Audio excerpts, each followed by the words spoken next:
புரட்சிகர இளைஞர் முன்னணியுடைய கூட்டமைப்புக்கு தலைமை பொறுப்பேற்றிருக்கிற வழக்கறிஞர் தோழர் மணிமொழி அவர்களே, எனக்கு முன்னால் உரையாற்றிய தோழமை கட்சியினுடைய நிர்வாகிகளே, இக்கூட்டணியில் பங்கு பெற்றிருக்கிற தோழர்களே, உங்கள் அனைவருக்கும் மார்க்சிஸ்ட் கம்யூனிஸ்ட் கட்சியின் சார்பில் பணிவான வணக்கத்தை தெரிவித்துக் கொள்கின்றோம். கீழடி அகழாய்வு ஆராய்ச்சி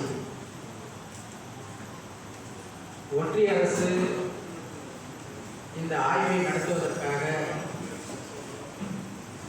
அமர்நாத் ராமகிருஷ்ணன் அவர்களை தொல்லியல் துறை ஆய்வின் மூலம் தேர்வு செய்யப்பட்டு அவர் அந்த ஆய்வறிக்கையை செய்து முடித்து அந்த ஆய்வறிக்கையை ஒப்படைக்கிறார்.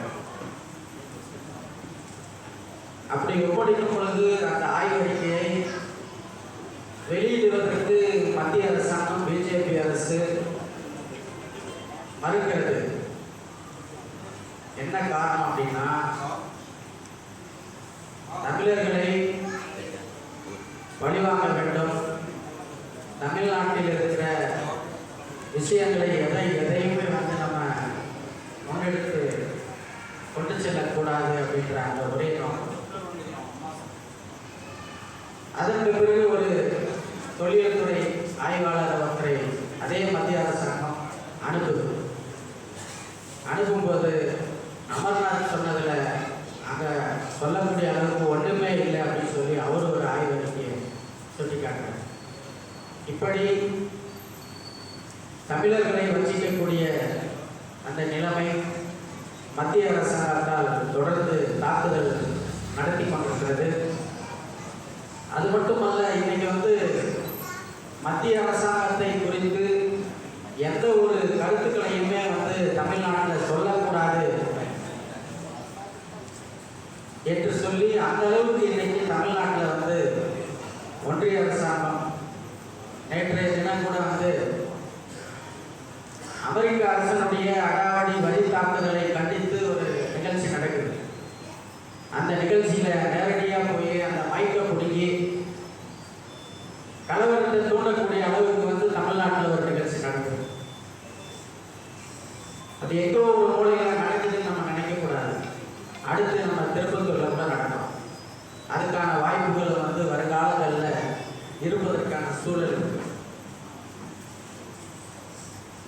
ஆகவே தோழர்கள் இதெல்லாம் கருத்தில் கொண்டு ஒரு தமிழருடைய வாழ்க்கை வரலாற்றை, ஒரு தொன்மையை சொல்வதற்கு கூட நமக்கு உரிமை இல்லை. அதை ஏற்றுக்கொள்வதற்கான மனமும் மத்திய அரசாங்கத்திற்கு இல்லை. ஆகவே நாம் இன்னும் வலுவாக கருத்தியல் போராட்டத்தையும் களப்போராட்டத்தையும் நடத்த வேண்டிய காலகட்டத்தில் இருக்கிறோம்.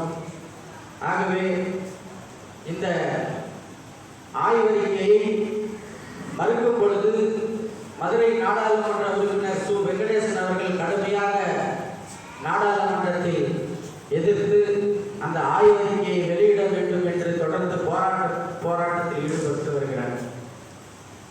அந்த வகையில் ஆரியர்களை முன்னிறுத்த வேண்டும், தமிழர்களை ஒழிக்க வேண்டும். இதுதான் மத்திய அரசாங்கத்துடைய நோக்கம். எதிர்காலத்தில் ஆரியர்கள் தான் தலைவோங்கி நிற்க வேண்டும் என்ற அந்த நோக்கம் நிறைவேறக்கூடாது. ஆகவே நாம் அனைவரும் ஓரணியில் நின்று இன்னும் பலமான ஒரு போராட்டத்தை நடத்த வேண்டும். அப்படி நடக்கும் பொழுதுதான் நாம் நினைக்கக்கூடிய அந்த கோரிக்கைகள் நிறைவேறுவதற்கான சாத்தியக்கூறுகள் இருக்கிறது.